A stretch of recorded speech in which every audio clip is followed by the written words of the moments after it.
Good evening, class. Tonight we are going to do several things in an online class. The first thing we are going to do is watch my video that I am making from slides that I put together, and it's called Understanding Medicare. Rather than look at my charming face, you may want to just follow through with the slides, which is what I recommend.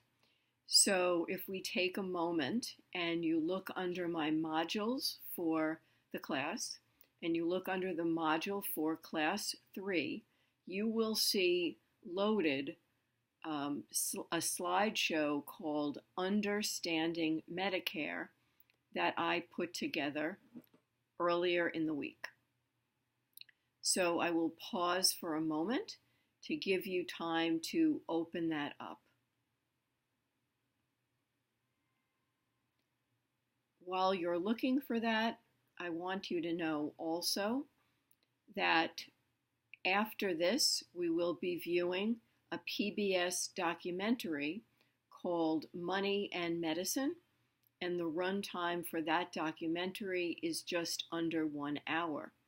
So when we have finished this segment, we will go into that next segment, and that piece is also loaded for you in the modules section. All right, at this point, I think people should have Understanding Medicare open. Okay. When President Lyndon B. Johnson signed Medicare and Medicaid into law on July 30th, 1965, millions of Americans and about half of our nation's seniors lacked health care coverage, unable to afford basic health care services to weather a medical emergency. And that quote is from Barack Obama on the 45th anniversary of Medicare and Medicaid. Tonight we will be speaking just about Medicare, and one of your assignments between now and the next class is to read the textbook section on Medicaid, and that's already in your syllabus. And I'm assuming that everyone has read your textbook selected pages for Medicare, which is required prior to today's video. Okay. So President Johnson and the 89th Congress changed the philosophy of healthcare from an individual responsibility to a social responsibility. That was an enormous change in the way the country had viewed healthcare in the past. Both Medicare and Medicaid were signed into law, and these were amendments, Social Security amendments, of 1965. This is called Title 18 of the Social Security amendments. It is very frequently referred to in the industry as Title 18, and it funded programs for health insurance to Americans age 65 and over. There's also a component for people with disabilities as well who are covered under Medicare. Okay, we should move to the next slide. So what benefits does Medicare cover? Again, in the industry, people often refer to Part A and Part B. They're known specifically as that, so it's an important thing to know. So Part A does not cover completely, but helps to cover inpatient care. The scope of inpatient care that it covers is in hospitals, that's acute care hospitals, rehabilitation hospitals, and long-term facilities. And it also helps to cover a portion of hospice and home health care services. From the textbook that you read, And from discussions we will have in the future, we will go into this in a little more detail, but this is the basic set of coverage that we should know about. It also helps to cover Part B, which is called supplemental medical insurance. Again, that's Part B. And this covers the physician component. So there's the hospital side of your bill and the physician side of your bill. This covers the physician, or partially covers those services, and also provides outpatient care. It covers some preventative care. Now, in future classes, we will be talking about the future of healthcare insurance and getting preventive care services covered, or coverage for chronic illnesses, things like diabetes, etc., so that it's more preventive, is a subject of much debate. And it was actually also discussed in some of the articles and the video. So keep that in mind. Part C, you should advance your slide now. Part C is Medicare Advantage. This provides a more recent and an expanded set of options to participants. And participants and their families who are covered, sometimes it's, let's focus more on individuals, sorry about that, can choose to enroll in these plans, and you can enroll in a health maintenance organization or an HMO rather than the original fee-for-service program.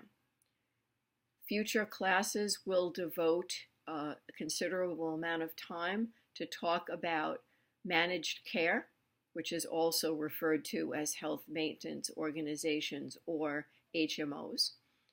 But know that you're enrolling with a particular plan to provide your services, and it eliminates some of the fee-for-service component where you can go to different doctors across different locations. You'd have to find doctors that are largely located within your HMO.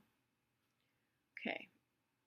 The last of the major benefits is Part D. This is considered a voluntary coverage, and it provides outpatient prescription coverage. However, as most Medicare Advantage plans offer some sort of prescription drug coverage, if you were to choose that in Part C, which we just spoke about, you would not need this option as well. Okay. Next slide. Medicare financial assumptions. When we were financing Medicare, or when Lyndon Johnson was in the Congress, they had some significant problems in that they underprojected significantly what the initial cost would be to the federal government for Medicare. Spending was originally projected at $500 million a year. However, in 1967, shortly after it was signed into law, expenditures were $4.2 billion. That's a pretty significant underprojection, if you ask me. And that underprojection has really impacted the cost of Medicare over the years. In 2011, Medicare spending was $554 billion, and spending is projected to exceed $1 trillion by 2022. So much of the work on healthcare financing and healthcare reform is dealing with how to reduce the costs of Medicare and also how to reduce the costs of Medicaid, which, as I mentioned, is the subject of a future presentation. Okay. Medicare is currently financed from quite a few sources. One is a tax on earnings, which is shared between employer and employees. It should also be noted that beneficiary premiums are a significant source of financing, and that if you make more money, your salaries in your lifetime are higher, then you will pay a higher premium. So someone who made an average of $100,000, for example, will pay significantly more than someone who made $60,000. It's also funded from general revenue, from some interest payments, and some state payments for Medicare beneficiaries. Again, if you look at your textbook, there's more information on the details behind these points. Next slide. How long will it remain solvent? Clearly, projections on how long it will remain solvent are just that. They're estimates or projections. The more improvements, the more cost containments that can happen in the current and near term, the longer it will remain solvent. So the healthcare reform laws of 2010 substantially improved the financial outlook. And if you look at your text, you'll note there are many improvements over the years and many changes. I'm going to give everyone about 5 minutes at the end of this video to look at page 101, and it's a graph that provides in much more detail some of the changes over time. Most important just to see how it's something that's evolving. So it's now projected to remain solvent through 2024, and it's 7 years longer than before the changes in 2010. The improvements in future Medicare financing is based on a number of factors. These include increased tax contributions for the wealthier Americans, the productivity growth in healthcare, and healthcare reform providing for a number of the demonstration projects to improve efficiency. I'm pleased to report that a number of your fellow students have selected looking at some of these for some of the upcoming presentations, and we are certainly as a class going to look at the various demonstration projects and assess what we think of them and if they are improving efficiency or not.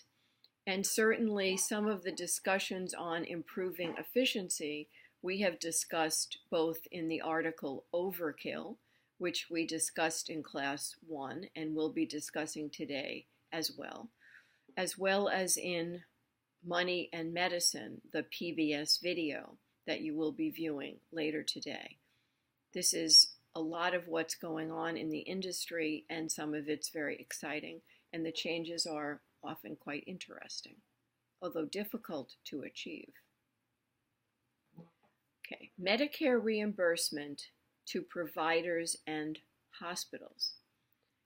Throughout its history, there have been numerous reforms in Medicare payments, and all of these reforms have been geared towards reducing the cost of the program. That means reducing the reimbursement or the amount of money that the hospitals or the healthcare providers are going to get for those individuals who have Medicare coverage, so that they are going to pay for their medical care through the Medicare program in whole or in part. A cost methodology was used to reimburse providers and hospitals from 1966, which is essentially its inception, to 1983. And this was based on what was called reasonable costs. That's a pretty broad definition, and people can view reasonable in many different ways, and the costs were increasing. So there was something called a TEFRA reform in 1982, and that stands for Tax Equity and Fiscal Responsibility Act, and that was introduced to set some limits on cost per case. Now, another component of all of this reimbursement to hospitals is the Joint Commission. So to ensure quality, the Joint Commission accreditation was almost universally required for healthcare institutions. We have already discussed Joint Commission accreditation and some of its major components in a prior session, so we won't go into more detail now, but know that it goes hand in hand. If you're not accredited, if you're not providing quality services and you're not meeting their standards, there are severe repercussions. Next slide, please. Okay. This is talking about some of the limitations and changes. Amendments in 1983 established the prospective payment rates for diagnosis-related groups, or DRGs. We can pause for a moment. I am sure many of you know what a DRG is. Okay. The assumption of a DRG, or a diagnosis-related group, is to group cases together that have similar resource consumptions for a similar illness. It could be DRGs for something like pneumonia, for example, and the treatment of pneumonia. And they're going to assume that based on the DRGs, and there can be more than one DRG, some of them have complications in there or comorbidities. Those we will be talking about more. Probably have spoken about that at an earlier class. But if you take a look at that, they're assuming that there should be a similar resource consumption. It was implemented in what they call a blended way over 3 years, allowing hospitals to become more experienced with the methodology. So for example, on day one, it didn't change. It blended and evolved over time. It wasn't easy for hospitals to become more experienced with this methodology, but organizations such as the Greater New York Hospital Association or Haney's, the Healthcare Association of New York State, worked very hard with a lot of the hospitals and other healthcare providers to explain the methodology and explain what the impact would be. Now, there are some variations in the rates. Urban institutions make more than rural institutions, allowing for costs more expensive in cities. There are also variations if you are a teaching hospital. So if you're providing teaching care and you have a residency program, you will get a different rate. But by and large, it's very consistent across the board. And certainly the basic methodologies and assumptions are consistent. On the outpatient side, payments are based on resource consumption called resource-based relative value units or resource-based relative value system. And that's also referred to as RBRVS. And this was established so there's a flat fee for many services. So if you're getting a particular type of outpatient visit, you're going to get paid a flat fee for that. Next slide, please. Okay, we're done. At this point, I would like you all to spend 5 minutes or so looking at page 101, as I mentioned, which provides more of a detail on some of the changes that have occurred over time, so you can see how it's been evolving. After that, as a group, you should look to see the PBS video that has been loaded, and it is called Money and Medicine, and it's been loaded as part of the module for today, and you will view that. After viewing both of those, I would recommend a 15-minute break, and then students will go back online for an online discussion on Canvas. There are a number of discussion questions. We will be discussing them, or have discussed them, prior to today's video. And you will know that some of the questions have been questions that I pose, and some of the questions are going to be questions that are posed by your fellow students, all done online. There's a class participation grade, and you should work to answer them. I'm not looking for you to answer every single question in all of these discussions, but certain frequent discussions, Q&A, and some thoughtful responses to the material. I'd like to thank you very much. I hope you've been watching the slides rather than me. And if people have questions on any of this, we will certainly be discussing Medicare for at least a few minutes in the next session. Okay? Thank you very much, everyone.